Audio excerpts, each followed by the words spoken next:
Hi guys, this is my attempted repair at a Beko 85135 motor.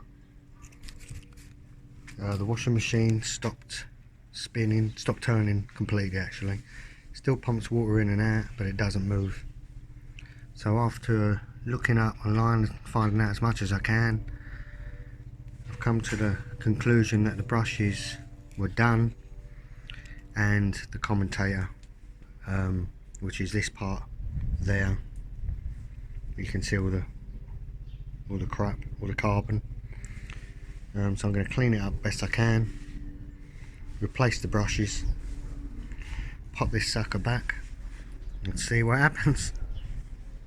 So I'm using 800 grit sandpaper and I've already started cleaning it. See it there? It was black before, so I'm going to try and get it as clean as I can, make it look all shiny and new. These were the brushes I took off. You can see, look, there's nothing in them. There's nothing. That should pop right out to here. That one's got a little bit more on it, but they're spring loaded. If you get them, you have to fold that bit back, make sure it's free and it can move in and out. Ugh.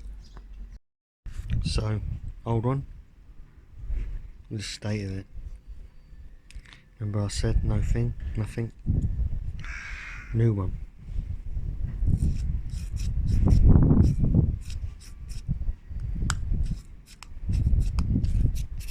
Yeah, that'll do. That feels good to me. After a clean up, it now looks like that. That's the new brushes and a clean commutator, if that's how you pronounce it. This is my first time doing this, so I'm hoping I've done a good job. Everything's cleaned up.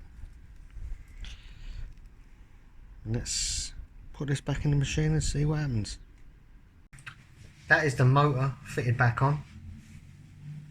Them bolts are the hardest thing to get.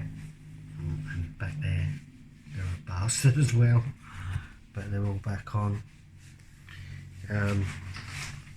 Put your cable tie on, back on, or fit a new one. And I'm going to put the belt back on, which is in my hand. I can't hold it and do it at the same time. I'll just show you how after.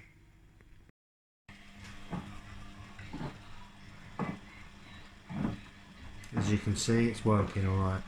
I think the brushes have to bed in to the commutator, but other than that, seems fine.